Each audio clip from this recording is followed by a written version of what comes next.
C Hill, a New Zealand author, has written 2 books called To the Ends of the Earth and its sequel called To the Ends of the Earth and Back Again, which describe the voyages of the Ptolemy sailors. And he refers back to the Alexandrian library there, where Claudius Ptolemy was a famous cartographer. And a contemporary of his was a man called Eudoxus, who sailed around the Mediterranean Sea 118 BC and then went around the Indian Ocean 116 BC and mapped as far south as Java.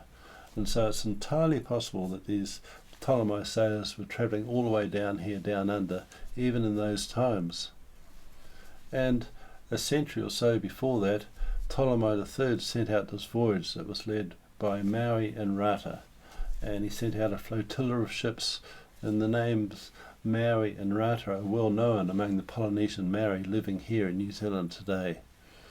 And we know that Maori reached McClure Bay there in Papua New Guinea because he wrote in stone a proclamation declaring the land as belonging to the King of Ra, that is the King of Egypt. And the name Maui is well known around the Pacific. For example, on Maui Island we have this volcano, and also we know that the Polynesians were travelling as far north as Taiwan and as far east as Peru, where the Kumara came from, and perhaps even the Easter Island and the Pitcairn Islands and the Cook Islands, all the way down here to New Zealand sometime after 1000 AD.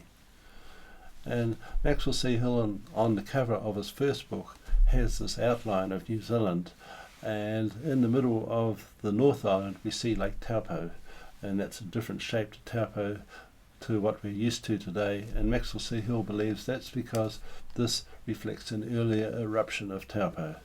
And so this map was found on a stone pillar there at a river mouth going into the Hokianga harbour way up north, and just south of that region we see all these stone walls in the Waipoua Forest. And some people look at those stone walls and say, is that Yahweh that's written there? And when the Maori first came here, they knew that there were white people here, and they called them the Patu Pai Arahi. And the name Patu actually refers to walls and also to weapons of war.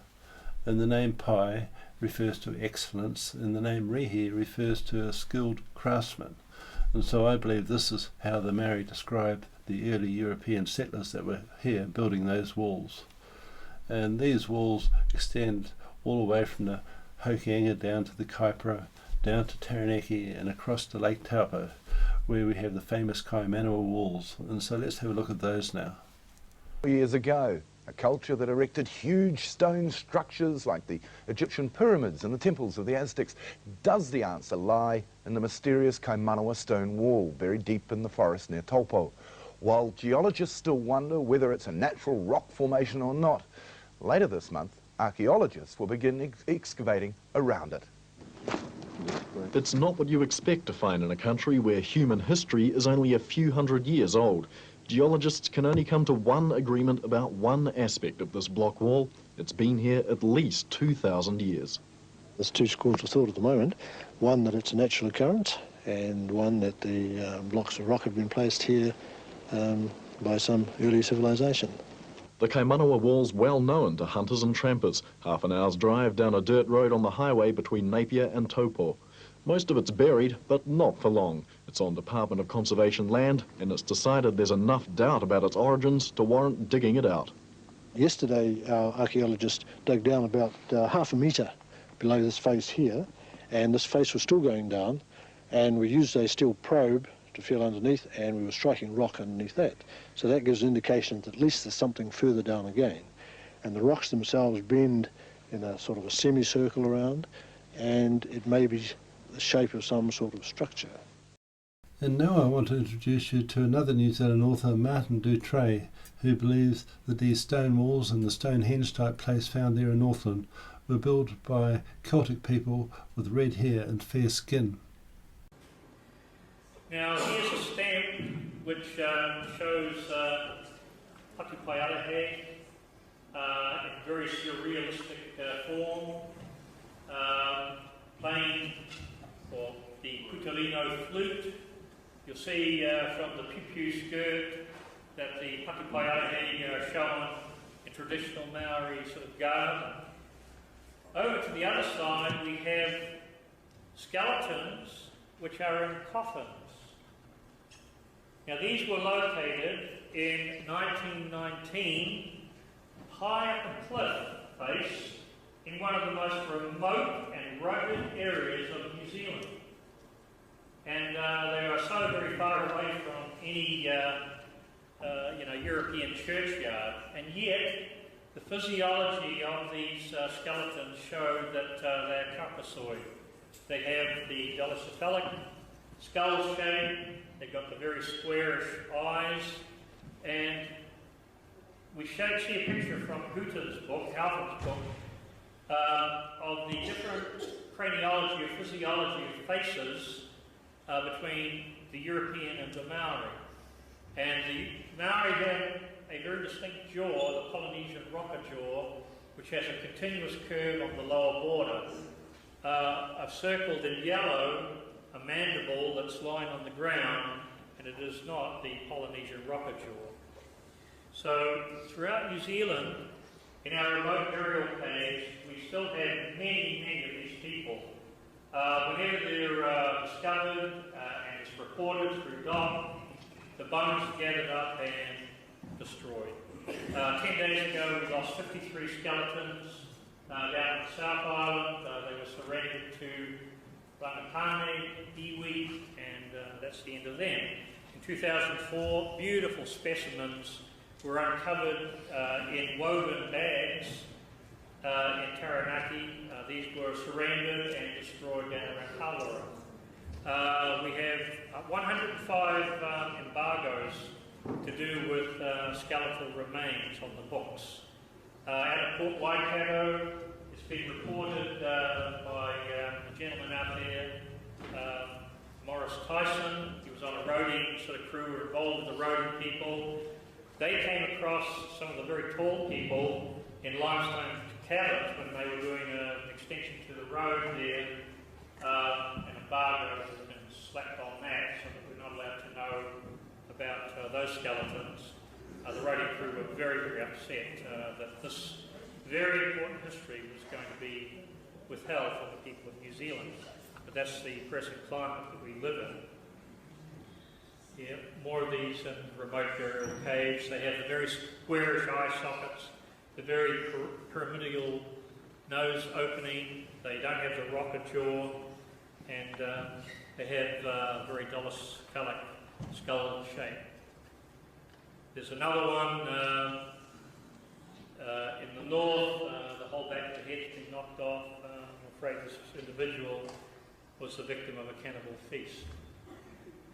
Now this here is a mill known as Robertson's Mill or Wycroft's Mill, and in the 1860s, 1870s, something like 60,000 Pakipai skeletons were removed from the burial caves around the Auckland area, and also men shipped in barges down from the north, from around the Dargaville area and further up, and they were crushed up for fertiliser at this particular mill. The governor at the time, Bowen, as the farmers were breaking in new land in the north, they came across large quantities of skeletons, and they didn't want to be insensitive about the disposal, so asked the governor to find out what to do with them. And a hui was held at Te Kukuru, and the chiefs who gathered in there were asked, what shall we do with these? And they said, do with them what you wish. These are not our people. These are strangers. So this was all openly disclosed when I was young. But since the mid-1970s, this kind of information has been withheld from the public of New Zealand. Also, many of the skeletons in New Zealand are in the truss sitting position. You can find a lot of those burials in the sand dunes, sand dune areas. And here are very badly broken up skeletons where they have been the victim of a cannibal feast. And then later, I guess, their relatives came, gathered up the bones and put them into a high And so all these place names behind me are places where Martin Doutre believes that the Petu Pai Arahi once lived. And here he is being interviewed by Gabi Plum as part of her documentary called New Zealand Skeletons in the Cupboard. My particular generation and those before me here in New Zealand were raised with a particular kind of history. And it's in all of our old history books. Maori, Kamatuas, Tohungas were very open about their history, and they shared it with the colonial anthropologists or archaeologists who came through.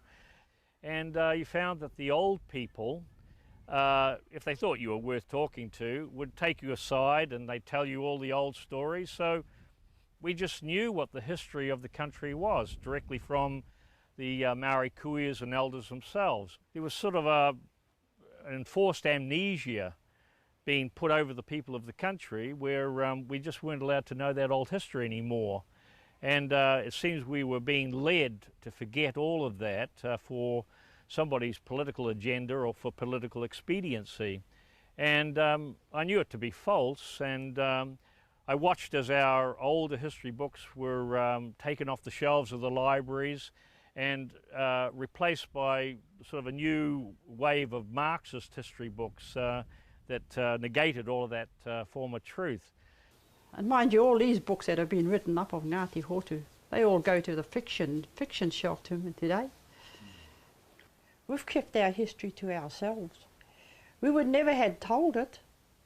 No use telling it, because no one would believe you. They just think you're a crank and a nut pot. My tuberness went right back into Waipoua. Where did they originally come from? They originally came from East Island, Rapa Nui. And they only get hit here, they call themselves Waitaha. You know what Waitaha means? Beside the water. Up here, Waitaha started up here and went down to the South Island hunting moa. Yeah, some of them did go down the South Island. Well, Waitaha can connect back to me because originally they lived around Taupo. Oh, my grandson, I sent him to Taranaki because there were some people there from Waitaha. Okay. And he met them. And when he met this woman over in Taranaki, he said he was looking at me. And so what this documentary maker and authors are telling us is that white people were living in New Zealand a long time before the Maoris ever got here. And they were building these stone wall structures down here just like they were doing back in the Middle East and in Europe at the time. And as sailors they may well have had an astrolabe with them, which would account for the accuracy of the map of New Zealand that was drawn on that stone pillar up in the Hokianga. And also Captain Cook drew his map of New Zealand using an astrolabe. And Maxwell C Hill says that they were Greeks, whereas Martin Doutre says that they were Celts, which is interesting because the Greeks and the Celts were intermingled there in Egypt at the time of the Alexandrian Library. And we know that the Ptolemy dynasty was ruling over Judea, and the Maccabean Wars began 185 BC onwards, and in the second book of Maccabees they write to their friends and brothers who were living throughout the land of Egypt. And the name Maccabees is a Celtic name, of course, Maccabees. And we also know from the Scottish Declaration of Independence that they refer to the Maccabeans as being their ancestors. And so these red-haired, green-eyed, fair-skinned people that were living in New Zealand were also living in places like Samoa and elsewhere in the Pacific, such as Tahiti, as Gabi Plum explains. There are legends and documented records of early explorers meeting the red-haired people throughout the Pacific. For example, when Captain Wallis on HMS Dolphin visited Tahiti in 1767, they noticed that over 10% of the population were white-skinned with golden hair, especially on the islands of Huahine and Ra'ietea, a name that originally meant the white-skinned people of Ra. And of course the land of Ra is the land of Egypt, and the Egyptians referred to their sun god as Ra, and today the Maoris still refer to the sun as Ra, and also they have words like Timaru and Omaru, and the name Maru refers to the same war god that the Romans had, which was Mars. And so there's definite links back to the Middle East and Maori culture.